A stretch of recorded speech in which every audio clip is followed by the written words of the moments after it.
मित्रांनो, रंग माझा वेगळा या मालिकेच्या 21 मार्चच्या एपिसोडमध्ये आपण पाहणार आहोत. कार्तिक दीपिकाला शोधत असतो, मात्र त्याला ती घरात कुठेही सापडत नाही. तर दुसरीकडे दीपा आणि कार्तिकी त्यांच्या घरी पोहोचतात. कार्तिकी म्हणते, आपण दीपिकाला फोन करूयात का? त्यावर दीपा म्हणते, थोडा वेळ वाट बघूया, त्यानंतर करूया. त्यानंतर साक्षी तिथे येते. ती हसतच कार्तिकीला म्हणते की मी 2 दिवस तुम्हा दोघींना खूप मिस केलं. मात्र कार्तिकी आणि दीपा दोघीही शांतच असतात. त्यानंतर साक्षी कार्तिकीसाठी आणलेला ड्रेस तिला देते. त्यामुळे कार्तिकी खूपच खुश होते आणि लगेचच तो ड्रेस घालण्यासाठी जाते. त्यानंतर साक्षी दीपाला काय झालं म्हणून विचारते. दीपा सांगते की मी इनामदारांच्या घरी पुन्हा जाणार नाही. त्यावर साक्षी म्हणते, चांगलं आहे, पण नक्की काय झालं? त्यावर दीपा म्हणते, पुन्हा गैरसमज आणि पुन्हा आरोप. कधी काळी कार्तिक आणि माझ्यामध्ये चांगलं अंडरस्टँडिंग होतं, या गोष्टीवरून माझा विश्वासच उडाला आहे. त्यावर साक्षी म्हणते, खरं आहे, जे नातं मी आदर्श म्हणून बघत होते त्याची आज ही हालत आहे. आणि त्यानंतर दीपा साक्षीला घडलेला सर्व प्रकार सांगते आणि ते सर्व ऐकून साक्षीलाही धक्काच बसतो. दीपा म्हणते, एक वेळ आयेशाचा जाऊ दे, पण कार्तिक, त्याने या सगळ्याचा दोष माझ्यावरच टाकला. जणू काय मीच तो सर्व प्लॅन केला होता. त्यावर साक्षी म्हणते, कमाल आहे कार्तिकची, त्याने कधीच तुला ओळखलं नाही का गं? त्यावर दीपा म्हणते, माहीत नाही, पण यापुढे मी त्या घरात पावलेही ठेवणार नाही. ती नोकरीही मी सोडून आले आहे. त्यावर साक्षी म्हणते, चांगलं केलं. कार्तिक जर असे नवनवीन आरोप तुझ्यावर करत असेल तर नकोच तिकडे जाऊ. पण सौंदर्या मॅडम त्या काय बोलल्या? मात्र त्यावर दीपा काहीच उत्तर देत नाही. त्यानंतर तिला सौंदर्याचा कॉल येत असतो, मात्र दीपा तो रिसीव करत नाही. त्यामुळे सौंदर्या इकडे खूप पॅनिक होते. ललित तिला धीर देत असतो. त्यानंतर कमला, कार्तिक आदी सर्वजण तिथे येतात. त्यांना कोणालाही दीपिका सापडलेली नसते. सौंदर्या म्हणते, अशी कशी गायब होईल ती कधीच एकटी गेटबाहेर जात नाही. मात्र त्यावर आयेशा म्हणते, जर ती चुकून गेली असेल तर? त्यावर श्वेताही लगेच म्हणते, हो, कार्तिकीच्या नादाने ती चुकून गेटबाहेर गेली असणार. तर कार्तिक म्हणतो, पण नक्की कुठे गेली ती आणि कशासाठी? तोही खूपच टेन्शनमध्ये असतो. त्यानंतर ललित CCTV फुटेज पाहण्याचं ठरवतो. तर दुसरीकडे दीपिका एकटीच रस्त्याने चाललेली असते. मात्र तिला ती नक्की कुठे आहे आणि यापुढे कुठे जायचं हे समजत नाही. ती मनाशी म्हणते, ग्रँडमासोबत या रस्त्याने मी एकदा गेले होते. हा रस्ता कार्तिकीच्या घरी जात असेल का? आणि त्यानंतर ती एकटीच त्या रस्त्याने चालत राहते. तर दुसरीकडे सर्वजण CCTV फुटेज पाहत असतात. त्यात त्यांना समजतं की दीपा आणि कार्तिकीच्या पाठोपाठ दीपिकाही घराबाहेर पडली आहे आणि त्यामुळे सर्वजण अजूनच काळजीमध्ये पडतात. त्यात श्वेता म्हणते, ती दीपाच्याच मागोमाग गेली असणार. पण कार्तिक म्हणतो, तिला जर जायचं असतं तर ते दीपाबरोबरच गेली असती ना. पण त्यावर आयेशा म्हणते, कदाचित त्या दोघी तिच्यासाठी थांबल्या नसतील. फुटेजमध्ये पाहिलं ना, त्या किती घाईत बाहेर पडल्या ते. आणि ती दीपाविषयी अजून गैरसमज निर्माण करण्याचा प्रयत्न करते.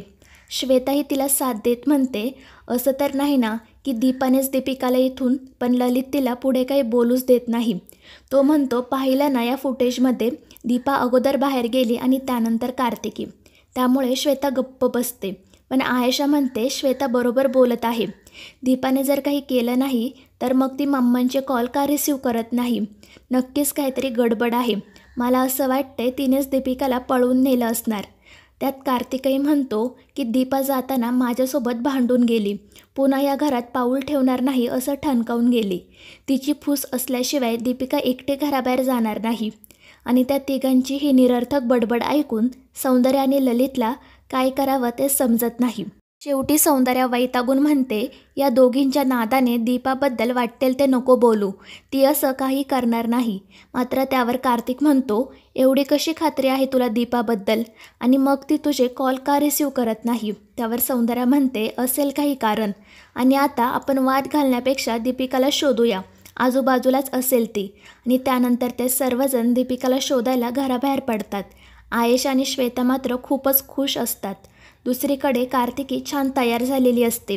साक्षी तिचे मस्त मस्त फोटो काढत असते. त्यानंतर साक्षी तेथून निघते आणि दीपिका तिथे येते. तिला असं अचानक एकटंच आलेलं पाहून दीपाला धक्काच बसतो. तर दीपिका पटकन तिला मिठी मारते. सर्वजण दुसरीकडे दीपिकाला शोधत असतात. मात्र त्यांना कुठेही तिचा ठाव ठिकाणा लागत नाही.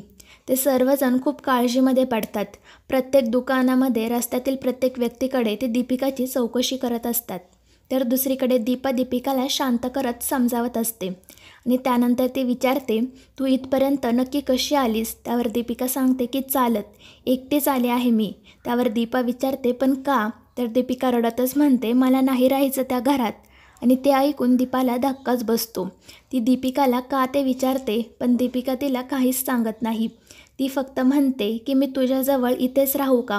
त्यावर दीपा तिला म्हणते, तू इथे राहिलीस तर आम्हाला आवडेल, पण तुला त्या घरात का राहायचं नाही ते सांगशील का?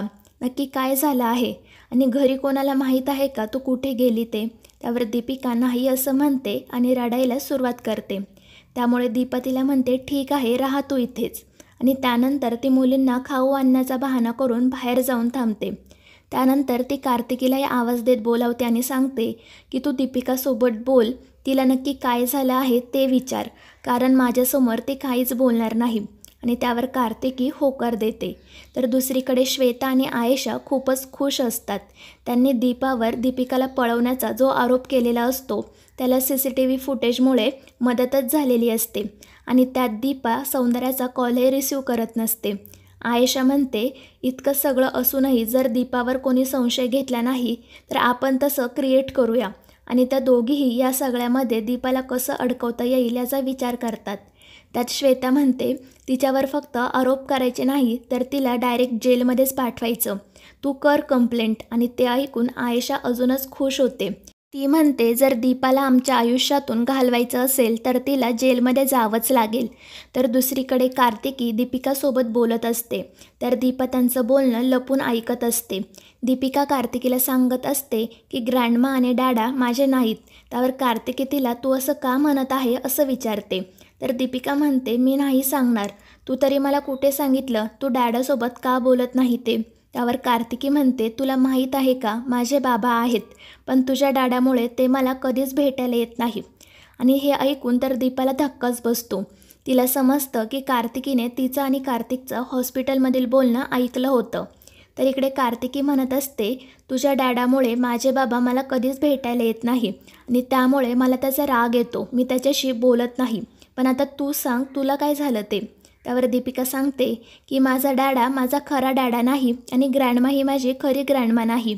मी अनाथ आहे, मला कुठून तरी त्यांनी उचलून आणलं आहे. ते घर माझं नाहीच, मग मी त्या घरी कशी जाऊ? मी एकटी आहे, तुमच्या गावी जसं ते कुत्र्याचं पिल्लू होतं ना, अगदी तशी. आणि हे सर्व ऐकून दीपाला खूपच वाईट वाटतं. ती लगेचच दीपिकाकडे जाते आणि तिला शांत करत म्हणते, तू एकटी नाही, आम्ही आहोत तुझ्यासोबत. आणि ती दोन्ही मुलींना मिठी मारते. तर दुसरीकडे सौंदर्याही खचून गेलेली असते. पण दीपिका ही दीपाची ठेव आहे, तिला जपायलाच हवं, तिला शोधायलाच हवं असा विचार करत ती पुन्हा दीपिकाला शोधायला सुरुवात करते. तर दुसरीकडे दीपा दीपिकासोबत कसं बोलता येईल, तिला कसं समजावता येईल याचा विचार करत असते. तर मित्रांनो, या मालिकेच्या पुढील भागांमध्ये आपण पाहणार आहोत, आयेशाचं बोलणं ऐकून कार्तिक दीपाविरुद्ध पोलीस कंप्लेंट करतो. त्यानंतर दीपिकाला पळून नेण्याच्या आरोपाखाली दीपाला अटक होते. त्यानंतर सौंदर्या पोलिसांना विनंती करते की दीपाची यात काही चूक नाही, तिला तुम्ही सोडून द्या आणि दीपिकाला शोधा. मात्र कार्तिक म्हणतो, हे सर्व दीपानेच केलं आहे, तिला आमचं सुख बघवत नाही. आणि कार्तिकचं हे असं बोलणं आणि वागणं पाहून सौंदर्या खूपच चिडते आणि पोलीस स्टेशनमध्ये सर्वांसमोर कार्तिकच्या कानाखाली मारते. तर मित्रांनो, या मालिकेचे पुढील भाग अतिशय रंजक होणार आहेत. या मालिकेच्या पुढील भागांच्या अपडेट्ससाठी आपल्या चॅनलला सबस्क्राईब करा.